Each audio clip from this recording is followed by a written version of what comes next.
ओम शांति। प्रातः क्लास चल रहा था।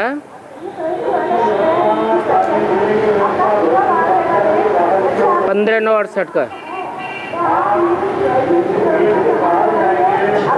दूसरे पेज के मध्याह्न में बात चल रही थी।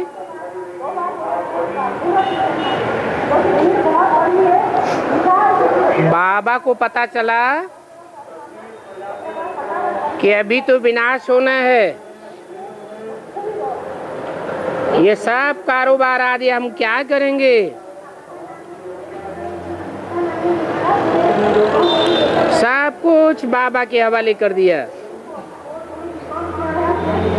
सौदा कितना बड़ा फट से कर दिया।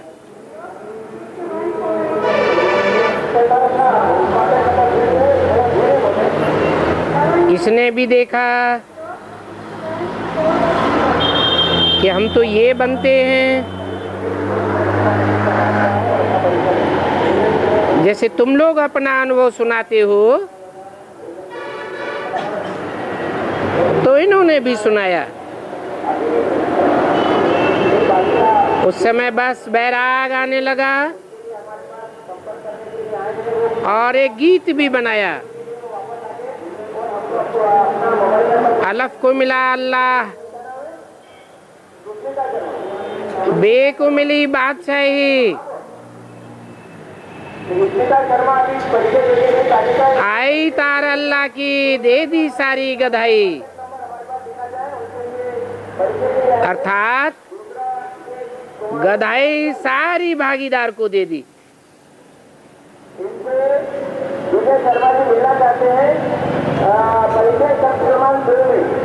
उस समय नशा चढ़ा हुआ था,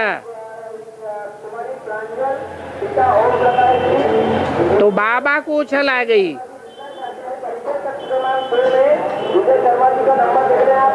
अभी तुम बच्चों को भी 100% निश्चय है।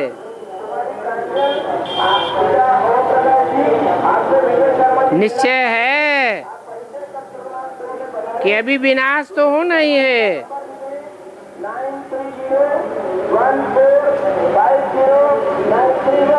अभी हम नई दुनिया में जाते हैं।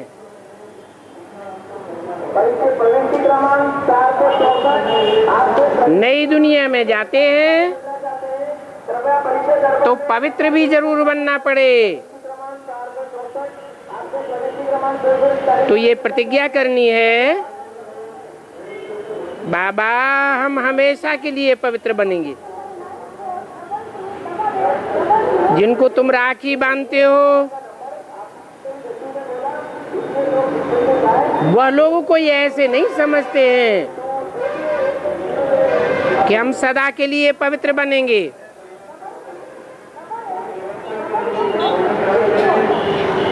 उनको पवित्रता की बात पर कोई नशा नहीं चढ़ता है। बाबा को तो फट से नशा चढ़ गया।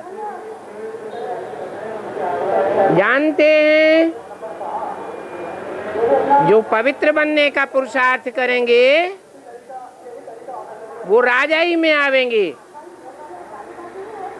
जिनको पवित्र बनने का नशा नहीं चढ़ता है वो प्रजा वर्ग में आवेंगे। उनको तो पता ही नहीं है कब विनाश होगा और कब बादशाही मिलेगी। और तुमको तो सेकंड में उछल आ गई।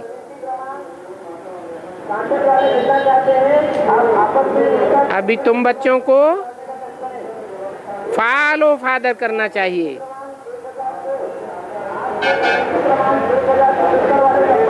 ये भी देखो ऊंचते ऊंच बाप की मत पर चला ना।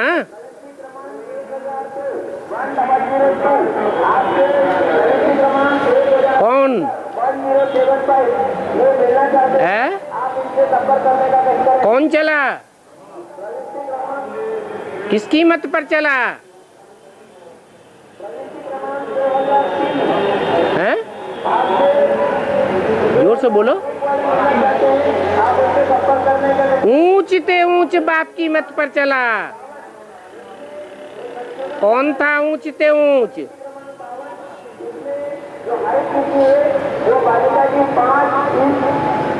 ऊंच ते ऊंच और नीच ते नीच,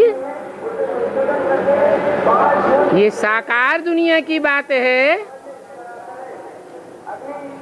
या निराकारी आकारी दुनिया की बात है?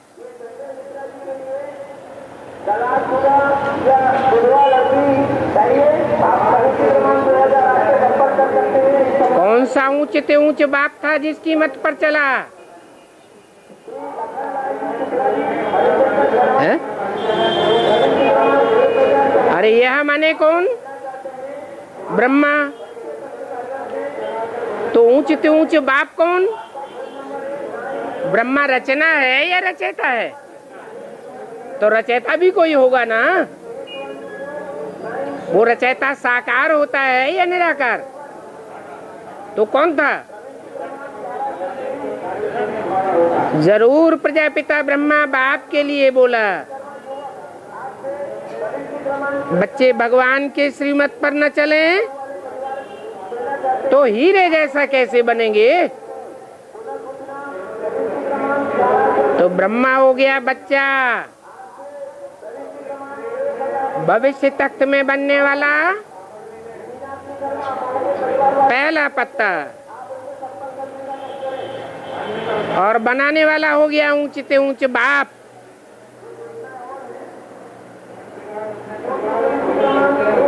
जिसे भविष्य में भगवान के रूप में प्रत्यक्ष होना है।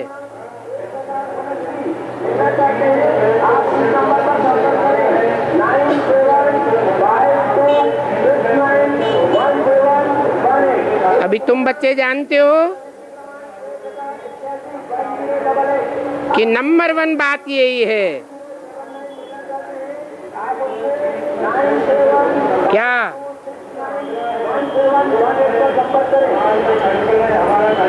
नंबर 1 बात है ऊंच ते ऊंच एवर प्योर पार्ट को पहचानना। एवर प्योरिटी, इसके आधार पर ही पूजा होती है। कैरेक्टर्स बिगड़े हुए हैं तो पतित बन जाते हैं।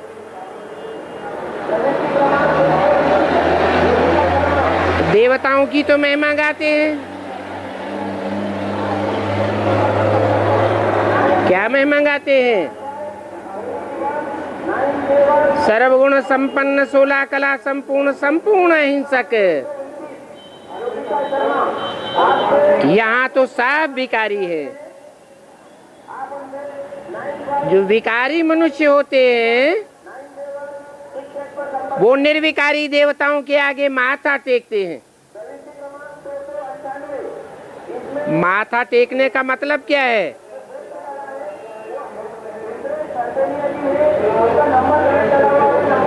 माथा टेकना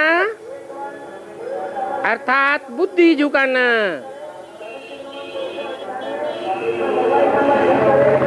कुमारी का भी मिसाल समझाया जाता है।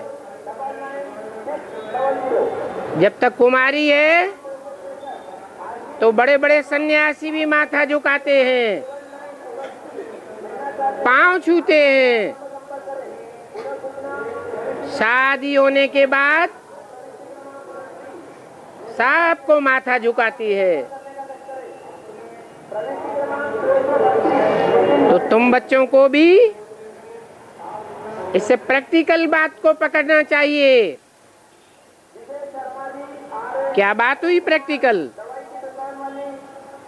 दवाई की दुकान आपसे श्री हरिप्रसाद जी शर्मा मिलना चाहते हैं। मंच के पास आकर कि जो माथा झुकाते हैं, जिसको माथा झुकाते हैं वो पावन हुआ ना। तो ऐसे बाप की मत पर चलना चाहिए। अभी तुम जानते हो कि बड़े से बड़ा बाप है, वो बाप ही पतित पावन है। चाहते हैं आपके जीवन तुम जन्म जन्मांतर के पापी हो। इसको संशोधित कर लें। और बाबा बांधेलियों के लिए भी समझाते हैं, मांगलिक नहीं है, इसको संशोधन कर लें। तुमको इस जन्म में पवित्र नहीं रहने देते हैं, परंतु तुम ये ख्याल तो करो कि तुम्हारे ऊपर जन्म जन्मांतर के पाप हैं जो सिर पर चढ़े हुए हैं। वो जन्म जन्मांतर के पाप पुरुष जन्म लेकर के किए हैं या स्त्री चोला लेकर के किए हैं बांधेलियों ने, हैं? पुरुष चोला लेकर के किए हैं। तो बुद्धि चलनी चाहिए। वे पूर्व जन्म के पाप इस आखिरी जन्म में कटौती हो रहे हैं, तो खुशी खुशी काटना चाहिए ना। द्वापर से लेकर के वाम मार्ग में गिरे हो। वाम मार्ग अर्थात उल्टा मार्ग, व्यभिचारी मार्ग, पतित बनते रहे। करेक्टर्स जन्म बाई जन्म बिगड़ते रहे। उसमें भी सबसे पहला नंबर खराब है काम विकार, जो करेक्टर्स को बिगाड़ता है। फिर क्रोध, लोभ, मोह। सतयुग में ये विकार नहीं थे, वहां तुम सब हीरे मिसल थे, विश्व के मालिक थे। तो बच्चों से पूछते हैं तुम कहां से गिरे हो, कहां से गिरे? जब द्वैतवाद में फंसे तब गिरे हो।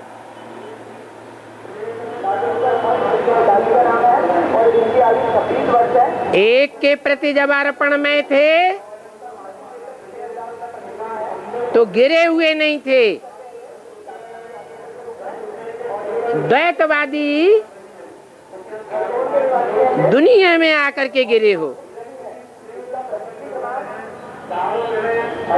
तो जानते हो आधा कल्प हम अद्वैत देवताओं का राज्य था। पहले पहले तुम विश्व के मालिक थे, फिर दुनिया पुरानी तो जरूर होगी। दुनिया की हर चीज 4 अवस्थाओं से गुजरती है। दुनिया भी 4 अवस्थाओं से गुजरती है। तो जानते हो कि बाद में तुम पुराने रावण राज्य में चले गए, विकारों में चले गए। विकार का अर्थ है विपरीत कार्य, अर्थात व्यभिचारी कार्य। और गिरते गिरते कितने दुखी हो गए। अभी बाप कहते हैं माम एकम याद करो। कौन सा बाप कहते हैं? कहने वाला बाप कौन है?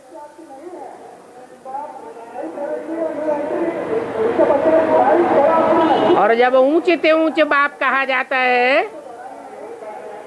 तो वो बाप कौन है? ऊंचते ऊंच और नीचते नीच का कंपैरिजन कहाँ होता है?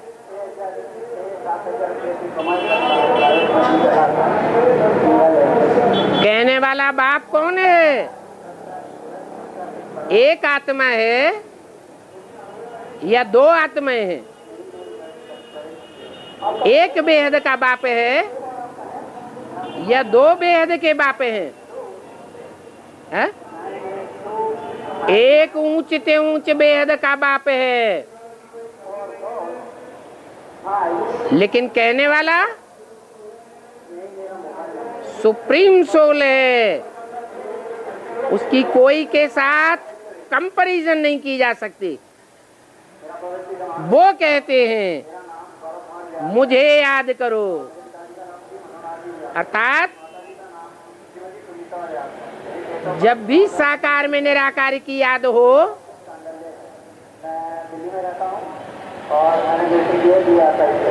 अलगाव करने के लिए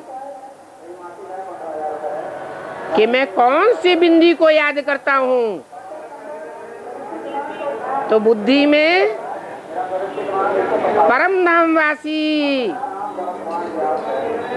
जो सुप्रीम सोल है, जन्म मरण के चक्र से न्यारा है, वो बुद्धि में आना चाहिए। वो बाप हमको कहते हैं इस यंत्र के द्वारा, जो यंत्र भी चैतन्य है, साकार कहने वाला, बताने वाला, समझाने वाला नहीं है। अगर ये बुद्धि में रहे तो हीरे जैसा बन जाएंगे। कहने वाला हीरा नहीं है,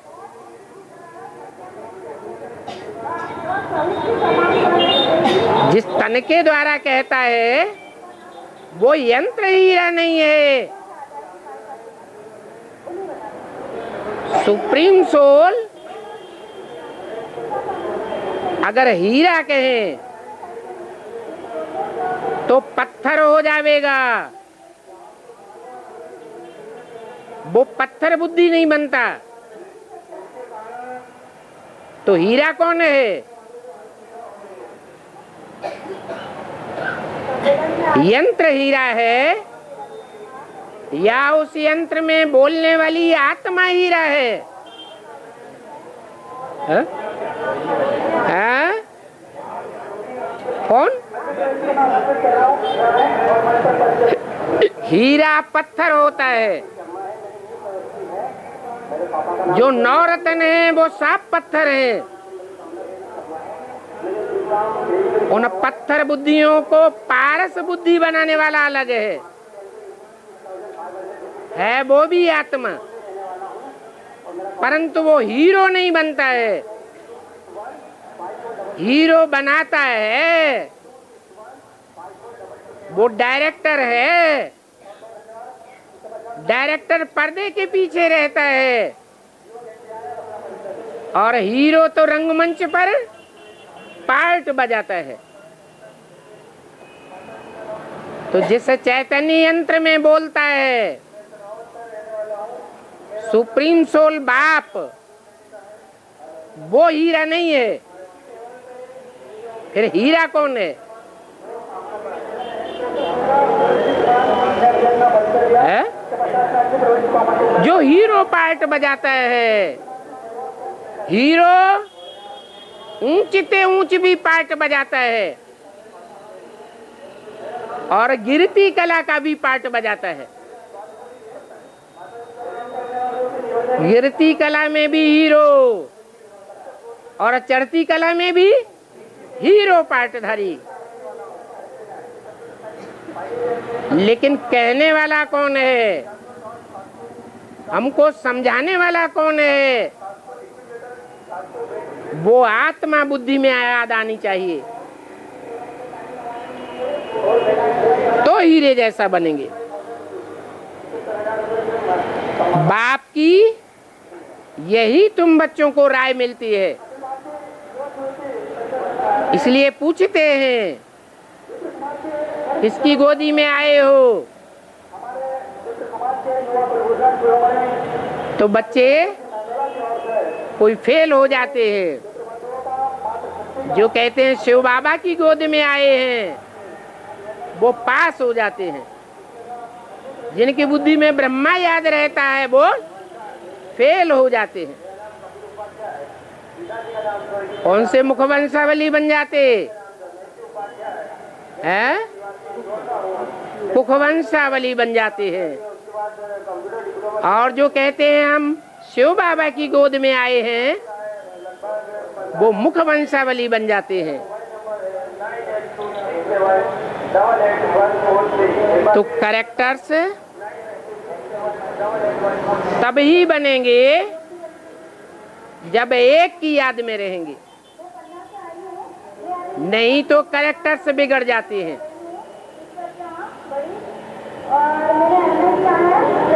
साकार में निराकार को याद करना है,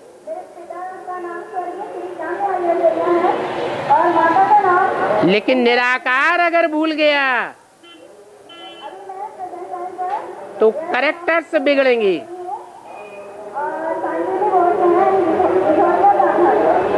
साकार सदैव कैरेक्टरवान नहीं है और निराकार सदैव ही कैरेक्टर वाला है। बल सिर्फ संगम युग में आकर के पार्ट बजाता है।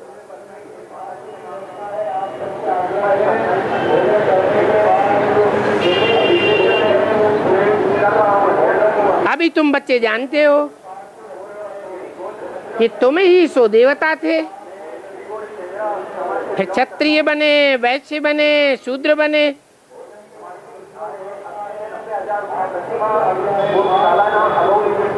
और नंबरवार बने। क्या गिरती कला वाले तो बने, लेकिन गिरती कला में भी नंबर 1 बने, नंबर 2 बने, नंबर लास्ट बने या नंबर 1 बने? क्या बने?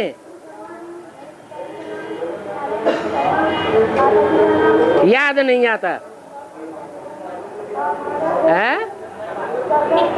है? लेकिन नंबर याद आता है। नंबर 1 बने गिरती कला में है? नंबर लास्ट बने, लास्ट नंबर बने। हाँ नहीं, फॉलो फादर बने। अगर गिरती कला में भी बने तो क्या बने? फॉलो फादर बने। तो हिसाब समझना चाहिए कि हम बाप के बच्चे हैं, बाप को फॉलो करने वाले हैं, और एक बाप के बच्चे हैं या 2-4 बाप बनाए हैं। मनुष्य इन बातों को नहीं जानते हैं।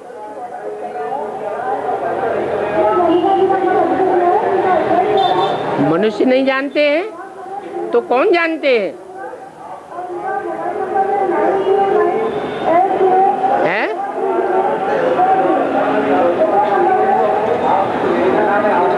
जो देवताएं थे 84 जन्म लेने वाले थे, पक्के ब्राह्मण थे, वो ही जानते हैं। तो बताओ, तुम्हारा सबसे बड़ा, बड़े ते बड़ा, ऊंच ते ऊंच संबंधी कौन है?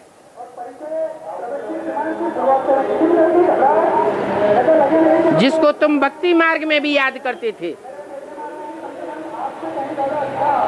कौन है? है? भगवान है। जानते हो कि आत्मा ही भिन्न भिन्न शरीर धारण करती है और जन्म जन्मांतर मिट माइट बनती है।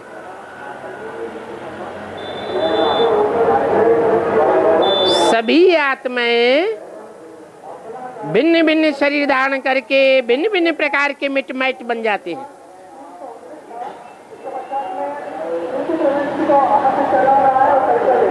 तुम आगे सभी मिट माइट थे और पवित्र भी थे, अभी सब पतित बन पड़े हो। अभी बाप कहते हैं तुमको हमेशा के लिए पवित्र बनना है। बेहद का बाप है, वो बेहद का बाप बड़े से बड़ा माइट है। माइट माने संबंधी, मिट माने मित्र। इससे बड़ा माइट कोई होता नहीं है। तो बाप कहते हैं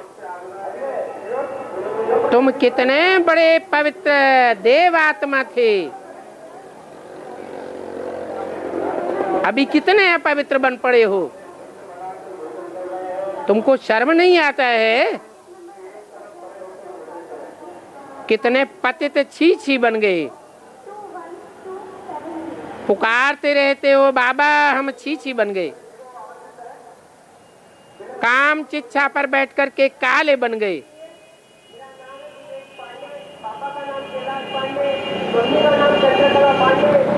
अभी बाप शिक्षा देते हैं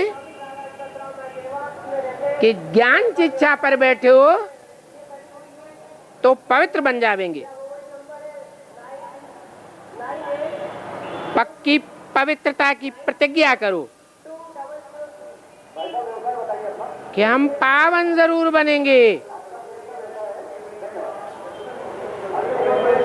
जब प्रदर्शनी में, म्यूजियम में समझाने के लिए जाते हो तो भी ऐसी युक्ति से समझाना चाहिए कि बाप हमको ऐसे ऐसे कहते हैं। लिख देना चाहिए कि ज्ञान का सागर, पतितों को पावन बनाने वाला, सर्व का सदगति दाता बाप जो गीता का भगवान है, वो शिव बाप हमको ऐसे कहते हैं कि हे बच्चों काम पर जीत पहनो तो तुम जगत जीत बन जावेंगे। कामना इच्छा को कहा जाता है, इसलिए बोला इस दुनिया की कोई भी इच्छा नहीं करनी है, कोई भी प्राप्ति नहीं करनी है। इच्छा मात्रम अविद्या। तो मनुष्यों की आंखें खुल जाएं। ये क्या कहते हैं? बोलो। अब हमको हीरे जैसा जीवन बनाना है तो बाप राय देते हैं कि मैं ही एक हूं इस दुनिया में जो तुमको कौड़ी से हीरा जैसा बनाता हूं। कौड़ी को हीरा कैसे बनावेगा?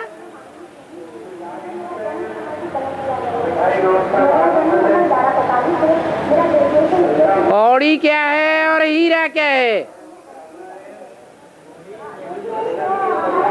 अरे बुद्धि ही कौड़ी जैसी बनती है और बुद्धि हीरे जैसी बनती है। मन बुद्धि को ही आत्मा कहा जाता है। आत्मा अगर कौड़ियों में रमण करने लगे तो कैसी कही जावेगी?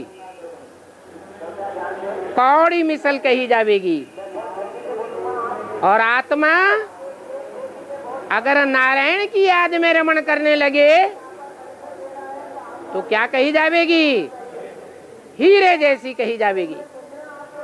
इसलिए बाप कहते हैं याद का सबसे अच्छा तरीका, सहज तरीका है नारायण को याद करना, परंतु पहचान चाहिए।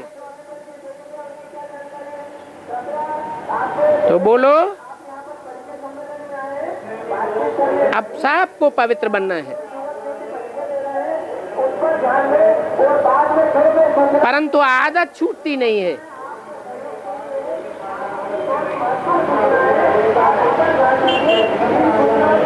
विख की बात पर कितनी मारामारी चलती है।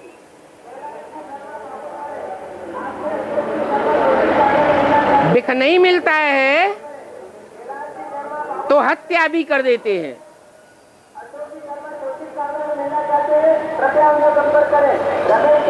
कितने अपरम अपार दुख हैं, कामेश क्रोधेश हो जाते हैं। यहाँ भी ऐसे हैं जो ज्ञान में चलते चलते अचानक गुम हो जाते हैं, मर जाते हैं। अरे भगवान वाच है, काम महाशत्रु है, और उसमें भी ये सब का अंतिम जन्म है। 1568 की वाणी का 3रा पेज। तो क्या इस अंतिम जन्म में भी थोड़े समय के लिए पवित्र नहीं बनेंगे? अरे ये तो सब युगों में उत्तम युग है, पुरुषोत्तम संगम युग कहा जाता है। ये मृत्युलोक है, मृत्युलोक से अभी सबको अमरलोक में जाना है।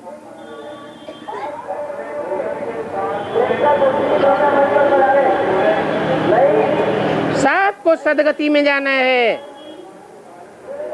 अभी सभी दुर्गति में है। और ऐसी सदगति की दुनिया की अभी स्थापना जरूर होनी है।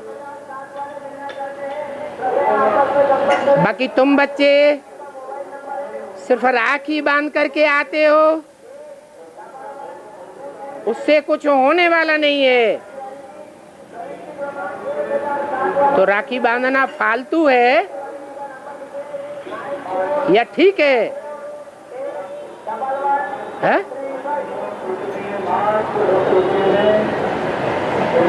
तो ये बात पक्की पक्की समझाना है कि बाप कहते हैं पहले तुम पावन थे, अभी पतित बन पड़े हो, अभी फिर से पावन बनने का पुरुषार्थ करो। क्या करेंगे? पावन बनने के लिए मुख्य क्या पुरुषार्थ करेंगे?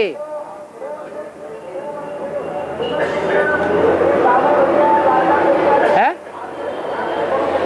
सुनते सुनते भूल गए। एक बाप को याद करेंगे। नारायण तो 9 हैं। कितने नारायण हैं? 9 नारायण हैं, लेकिन नंबरवार हैं। ऊंचते ऊंचे एक बाप है। सतयुगी नई दुनिया के अथाह सुख पाना चाहते हो तो अभी ये पुरुषार्थ करो।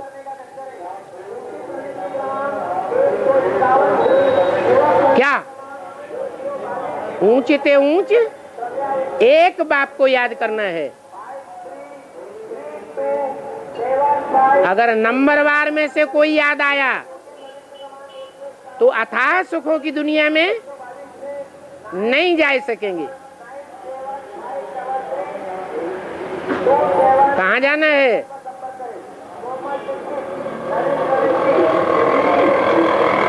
कहाँ जाना है? अरे 101 पर संपर्क करें। मोबाइल कहाँ जाना है? शांति धाम में जाना है। अथाह सुखों की दुनिया में जाना है। शांति धाम में सुख का नाम निशान नहीं होगा। क्या होगी? शांति होगी। और शांति तो विधर्मी जाते हैं। जो दूसरे दूसरे धर्म की पक्की आत्माएं हैं वो सिर्फ शांति धाम में जावेंगी, इच्छा करेंगी। और हम तो अथाह सुखों की दुनिया में जाने वाले हैं। तो कहाँ जाना है?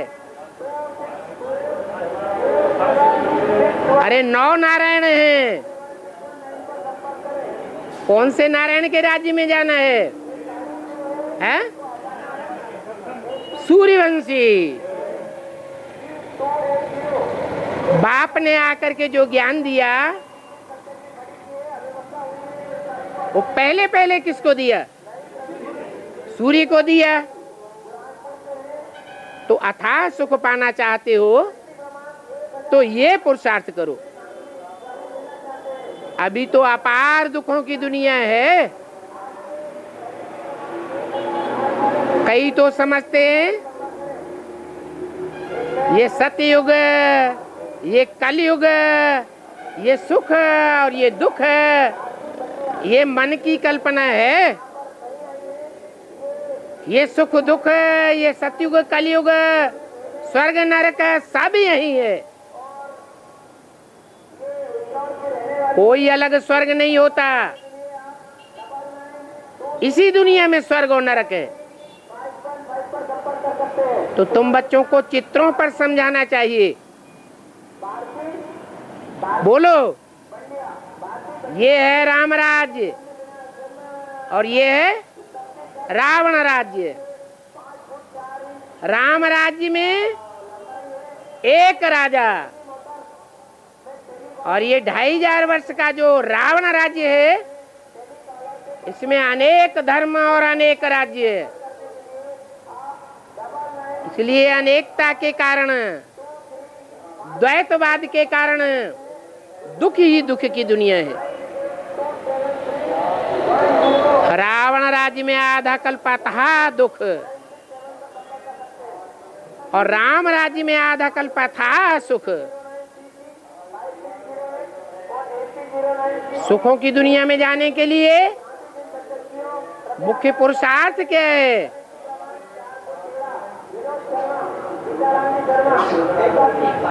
एक बाप की याद करने से अब व्यभिचारी याद हो जाती है और अब व्यभिचारी याद होने से पवित्रता पक्की हो जाती है। तो पवित्र दुनिया में जाने के लिए एक बाप को याद करो। बाकी इस दुनिया में तो सब में विकार हैं। क्या कोई ऐसा है जिसमें विकार न हो? विकार अर्थात विपरीत कार्य। ऐसा कोई मनुष्य है जो कर्मेंद्रियों से और कर्मेंद्रियों में भी खास कामेंद्रिय से विपरीत कार्य न करता हो? विपरीत कार्य अर्थात दुख देने का कार्य।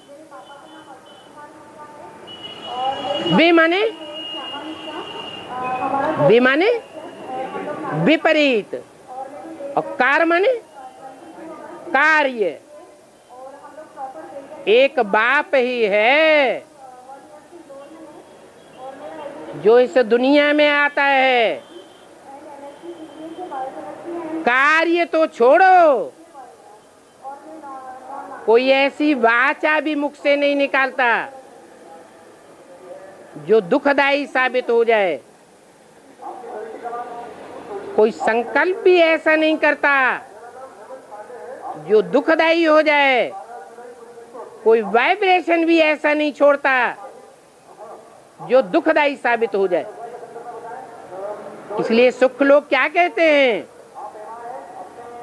जो बोले सो निहाल। उसकी वाणी भी निहाल करने वाली है, उसके कर्म भी निहाल करने वाले हैं, उसका वाइब्रेशन भी निहाल करने वाला है।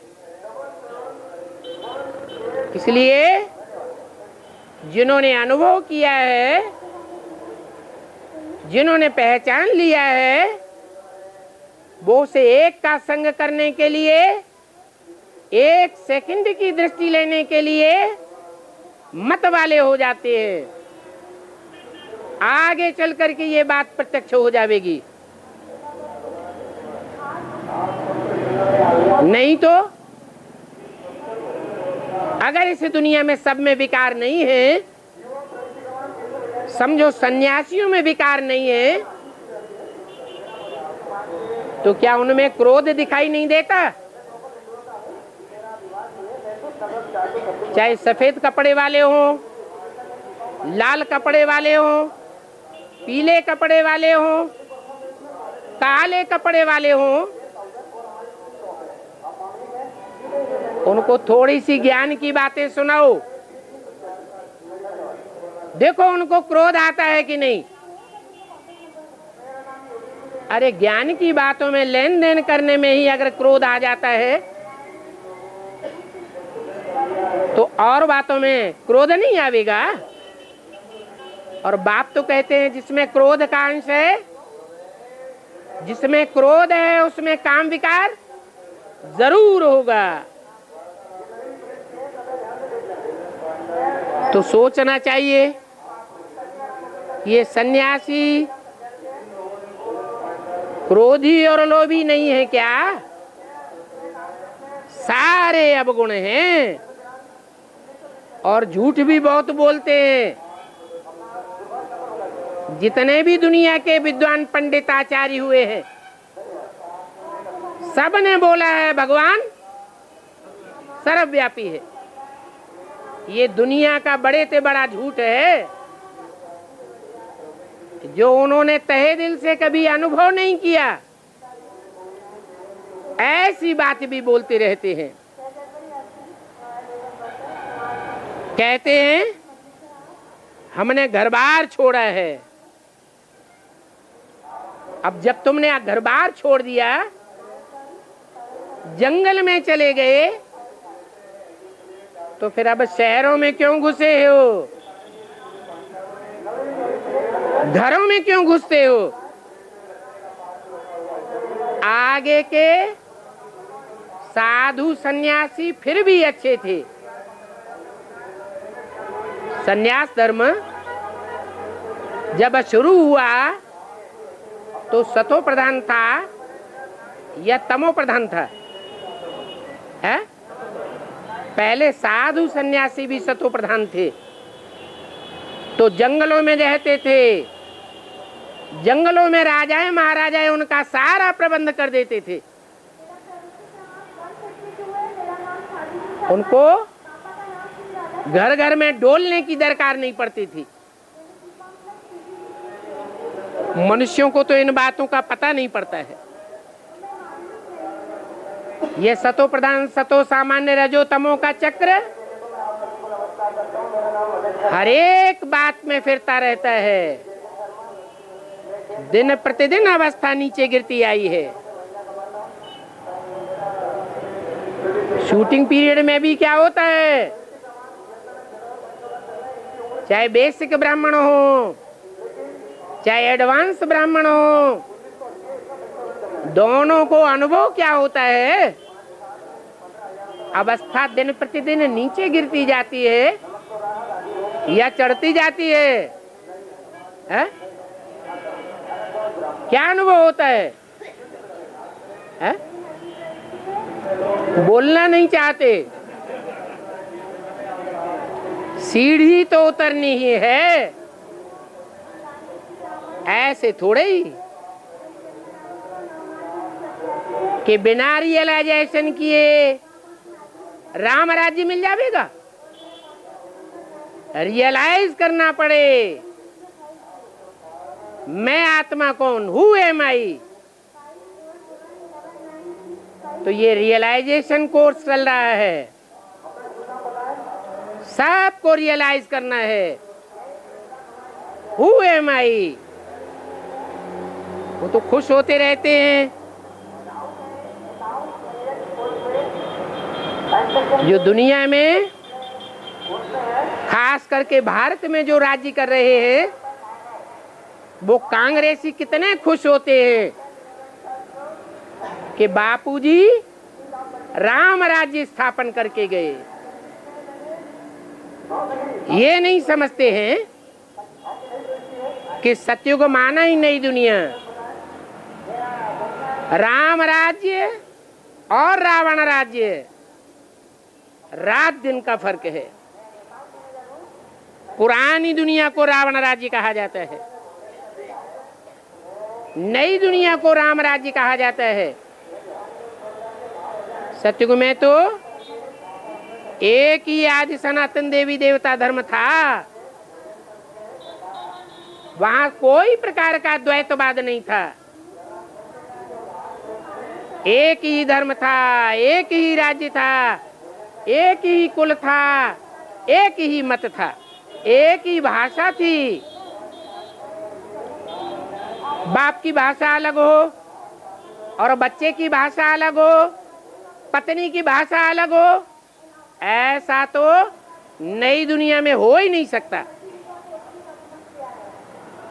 परंतु मनुष्यों की बुद्धि में कुछ बैठता ही नहीं है, बिल्कुल ही बुद्धि चट खाते में चली गई है। अभी तुम बच्चे कितनी मेहनत करते हो, इस समय तक तुम जो भी कुछ भी करते आए हो वो ही अगले कल्प में भी करेंगे। तो बीती को चितवो नहीं, पास्ट हो गया, खलास हुआ। परंतु बाप आगे के लिए तुम बच्चों से पुरुषार्थ कराते रहते हैं। तो पुरुषार्थ में बच्चों को थकना नहीं चाहिए। लिखते हैं बाबा आते तो बहुत हैं समझने के लिए, उनके साथ बहुत मेहनत भी की जाती है, परंतु 7 रोज समझ करके भी फिर गुम हो जाते हैं। कोर्स करने तक भी कोई पवित्र नहीं रहते, कोई रहते फिर बाद में पतित बन जाते, जैसे कि बुद्धि में कुछ बैठा ही नहीं। भक्ति मार्ग में जितने दिन यात्रा करते हैं उतने दिन पवित्र रहते हैं, फिर जब घर में वापस लौटते हैं तो अपवित्र बन जाते हैं। आजकल की यात्राओं में भी पवित्र नहीं रहते हैं। तीर्थों पर भी जाकर के शराब आदि पी लेते हैं और छिपा कर भी शराब पी लेते हैं। कहाँ की यादगार। शूटिंग कहाँ होती है, कैसे? जो पंडे बन करके जाते हैं, तीर्थ यात्रा कराने ले जाते हैं, वो पंडे भी अपवित्र बन पड़ते हैं, शराब आदि पीते रहते हैं। बेहद के पंडे हैं, बेहद की शराब है, छोड़ते ही नहीं।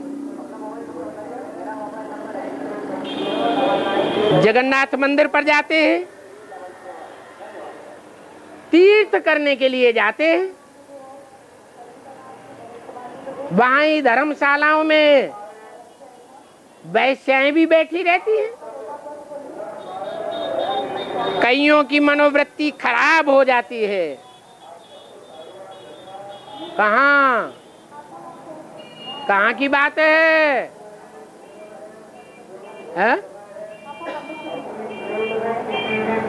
अरे ब्राह्मणों की दुनिया में बहुतों ने धर्मशालाएं बनाई कि नहीं बनाई है?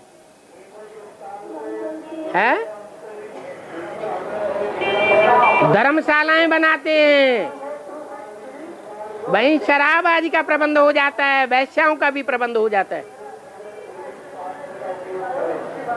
आजकल कोई पवित्र थोड़े ही रहते हैं, मनोवृत्ति सदैव खराब बनी रहती है। बाबा ने जगन्नाथ पर एक पंडे से पूछा,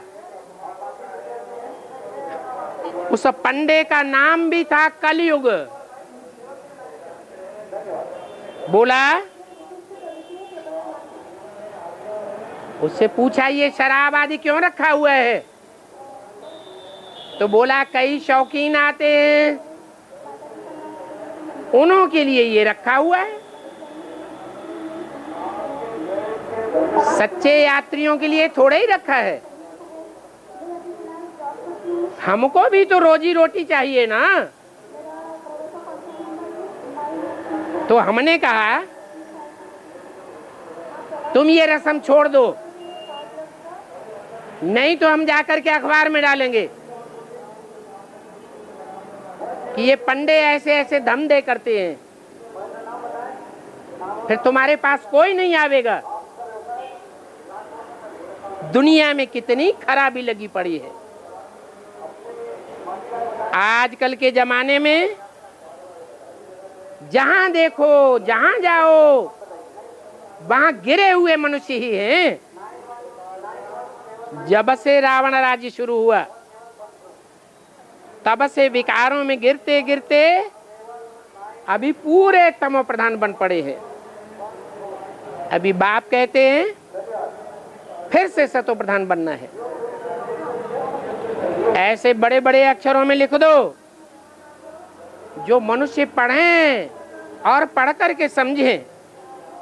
बाप कहते हैं हीरे जैसा जीवन बनाना है तो अभी पावन बनो। प्रतिज्ञा करो कि हम कभी भी पवित्र नहीं बनेंगे, अपवित्र नहीं बनेंगे। अपवित्रता को पूरा ही छोड़ देंगे। जैसे बड़े बड़े पर्दों में बैनर लगाते हैं ना, तुम भी बड़े बड़े अक्षरों पर खुलासा लिख दो, जो दूर से अक्षर चमकते हुए हों। भगवान वाच काम महाशत्रु है, पतित पावन परम पिता शिव परमात्मा कहते हैं अभी पवित्र बनो तो तुम विश्व के मालिक बन जावेंगे। ये तो समझते हो। टाइम तो वो ही लगेगा जितना कल्प पहले लगा है। ऐसे ही तुम सर्विस करते चले जावेंगे जैसे कल्प पहले करते आए हो। औरों का जीवन हीरे समान बनावेंगे तो तुम ही ऊंच पद पावेंगे। इस बात में गफलत नहीं करनी है। किस बात में? पवित्र बनने में और पवित्र बनाने में। बाप छोटे बड़े सभी के लिए कहते हैं अभी सब की वानप्रस्थ अवस्था है।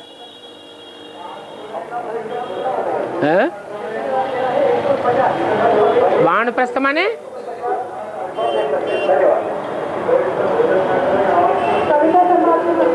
वान माने वाणी, प्रमाणे प्रकष्ट रूप, स्थ माने स्थित होने की। अर्थात जो अव्यक्त वाणी में बोला है, मन के मौन से नई रंगत निकलेगी। जब कोई हर प्रकार से प्रयत्न करके फेल हो जाता है तब क्या करता है? बोल बोल के थक जाता है तो क्या करता है? बोलता ही रहता है या चुप हो जाता है? चुप हो जाता है। बोलती बंद हो जाती है, अंदर से बोलने लग पड़ता है। तुम्हारा तो बेहद का वानप्रस्थ है, बेहद का मौन है। अंत में सब अनुभव करेंगे कि अब हमें वानप्रस्थ में रहना है, वाणी से परे जाना है। कर्मणा काम नहीं करती। कर्मणा की भाग दौड़ करके बेसिक में बहुत देख लिया। वाचा काम नहीं करती। भाषणबाजी बहुत कर ली, कॉन्फ्रेंस बहुत कर ली, बड़े बड़े प्रोग्राम बहुत कर लिए, कुछ भी काम नहीं आता है। तब अंत में रियलाइज करेंगे कि मन वचन और कर्म में सबसे ऊंची जो शक्ति है, कौन सी? मनसा। वो मनसा शक्ति ही अंत में काम करेगी और वाणी से सबको नंबरवार पार चले जाना है। जब वाणी से परे जावेंगे तब सिद्धि प्राप्त होगी, तब पुरानी दुनिया बदलकर नई दुनिया बनेगी। तुम देवी देवताएं बनते हो तो वहां तुमको सामग्री भी फर्स्ट क्लास मिलेगी। यहाँ तो हर प्रकार की चीज तमो प्रधान है। जो जीव जंतु आदि हैं वो अनाज को खराब कर देते हैं।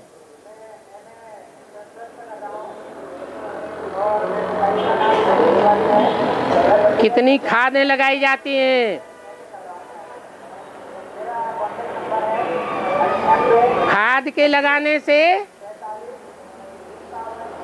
कितने कीड़े पड़ते हैं।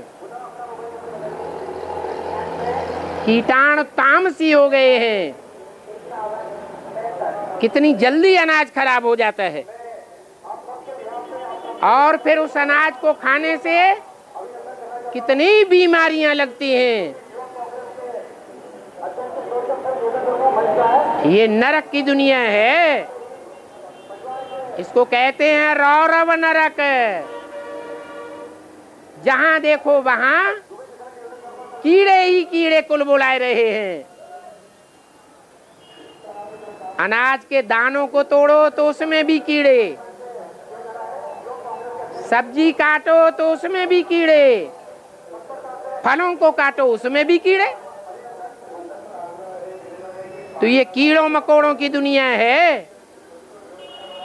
कीड़े मकोड़े ही खाते रहते हैं। वो तो है नई दुनिया, स्वर्ग। उसमें कोई कीटाणु नहीं होंगे, जनसंख्या ही थोड़ी होगी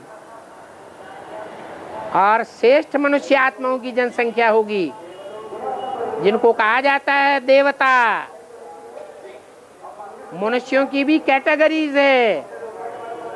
ऊंचे से ऊंची कैटेगरी को कहते हैं देवताएं, उससे नीची कैटेगरी को कहते हैं मनुष्य, उससे नीची कैटेगरी को कहते हैं राक्षस, दानव, दैत्य, जिनका काम ही है चीर फाड़ करना। उनकी पैदाइश ही दिति से होती है। दिति